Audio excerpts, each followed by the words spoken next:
کیا آپ نے کبھی غور کیا ہے کہ ڈونلڈ ٹرمپ پر تنقید ہو تو وہ پیچھے ہٹنے کے بجائے اور زیادہ حملہ کیوں ہو جاتا ہے؟ وہ کیوں کبھی غلطی تسلیم نہیں کرتا، کبھی شکست قبول نہیں کرتا اور ہر حال میں خود کو فاتح کیوں قرار دیتا ہے، چاہے حقیقت اس کے برعکس ہی کیوں نہ ہو؟ اس رویے کے پیچھے صرف ڈونلڈ ٹرمپ کی شخصیت نہیں بلکہ ایک ایسا شخص ہے جو پردے کے پیچھے رہ کر امریکی سیاست کی تاریخ حکمت عملیوں کا معمار رہا ہے۔ پیشے سے وہ ایک وکیل ہے، ایک سازشی دماغ اور طاقت کی سیاست کا بے رحم بادشاہ۔ دوستو، آج کی یہ ڈاکومنٹری طاقت، خوف، انکار اور جھوٹی فتح کی اس فارمولے کی ہے جو آج وائٹ ہاؤس سے لے کر عالمی سیاست تک گونج رہا ہے۔ ہیڈ لائنز آپ نے جانی، خبر شامل کریں گے۔ امریکی صدر ٹرمپ نے کہا ہے کہ ایران کی صورتحال پر نظر رکھی ہوئی ہے، اگر ایران میں لوگوں کو قتل کیا گیا تو امریکہ مداخلت کرے گا۔ اس کا مطلب ایران میں فوج اتارنا نہیں ہے، ایران اس وقت۔ اور سب سے پہلے آپ کو بتائیں، امریکا کے صدر ڈونلڈ ٹرمپ نے کہا ہے کہ امید ہے ایران کے خلاف فوجی کارروائی کی ضرورت نہ پڑے، ایران کے ساتھ مزید بات چیت کا ارادہ ہے۔ انہوں نے کہا کہ ایران کی جانب امریکی بحری بیڑا روانہ کیا لیکن استعمال نہ کرنا بہتر ہوگا۔ دوستو، ڈونلڈ ٹرمپ کو سمجھنے سے پہلے یہ سمجھنا ضروری ہے کہ صدر ڈونلڈ ٹرمپ اپنی صدارت اور پالیسیوں کو کس طرح فروغ دیتے ہیں، اور خاص طور پر اس وقت جب انہیں کوئی چیلنج کرتا ہے۔ اور طاقت کی سیاست میں بے رحم مہارت رکھنے والے اس وکیل کا ان کی سیاسی طرز فکر اور طاقت کے استعمال پر کس قدر گہرا اثر ڈالا ہے، آئے جانتے ہیں آج کی اس ویڈیو میں۔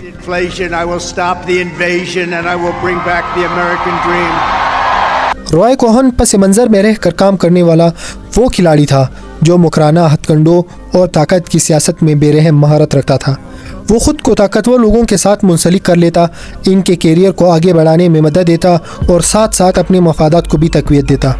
وہ اس وقت نمایاں ہوا جب اس نے رومزبرگ جوڑے کے خلاف استغاثہ کے وکیل کے طور پر کام کیا۔ یہ وہ جوڑا تھا جسے سوویت جاسوسی کے الزام میں مجرم قرار دے کر سزائے موت دے چکی تھی۔ بعد ازاں وہ سینیٹر جوزف مکارتی کے ساتھ کانگریسی سماعتوں میں ایک اہم حکمت عملی ساز کے طور پر سامنے آیا، جن کا مقصد امریکہ میں مبینہ کمیونسٹ دراندازی کو بے نقاب کرنا تھا۔ اس کے بعد کوہن نے صدور ریچرڈ نکسن اور رونالڈ ریگن کو مشورے دیے، پھر نیو یارک سٹی میں جائیداد کے کاروبار اور سیاست میں قدم رکھنے والے ڈونلڈ ٹرمپ کے ساتھ وابستہ ہو گیا۔ کوہن نے اپنے موکلوں کو جو مشورے دیے، انہیں 3 اصولوں میں سمیٹا جا سکتا ہے۔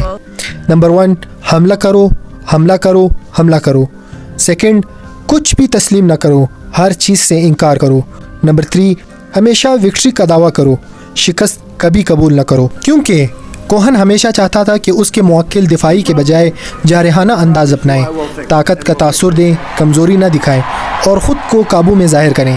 یہ تمام خصوصیات آج ٹرمپ وائٹ ہاؤس میں روزانہ نظر آتی ہیں، جہاں صدر ٹرمپ مسلسل صدر بائیڈن، ڈیموکریٹس، عدالتوں، مرکزی میڈیا اور ہر اس شخص پر حملہ آور ہوتے ہیں جو انہیں چیلنج کرنے کی جرات کرتا ہے۔ وہ فخر سے کامیابیوں کے دعوے کرتے ہیں، حتیٰ کہ اس وقت بھی جب حقیقت اس کے برعکس ہو۔ مثلاً یہ کہنا کہ ان کے اجتماعات صدر اوباما سے بڑے ہیں اور انہوں نے دنیا کے 8 تنازعات میں امن قائم کر دیا ہے۔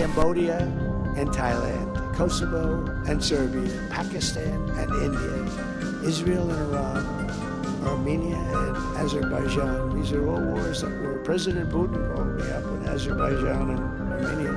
He said, I've been working 10 years to get that war. How did you do it? I got it done.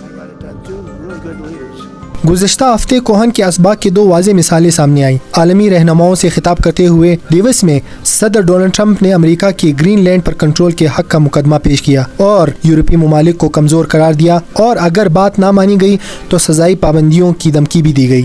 لیکن اسی تقریر کے بعد انہی یورپی رہنماؤں کے ساتھ مذاکرات میں ٹرمپ پیچھے ہٹ گئے اور ایک ایسا معاہدہ سامنے آیا جس میں موجودہ صورتحال برقرار رکھی گئی۔ اس کے باوجود مسٹر ٹرمپ نے فتح کا اعلان کر دیا۔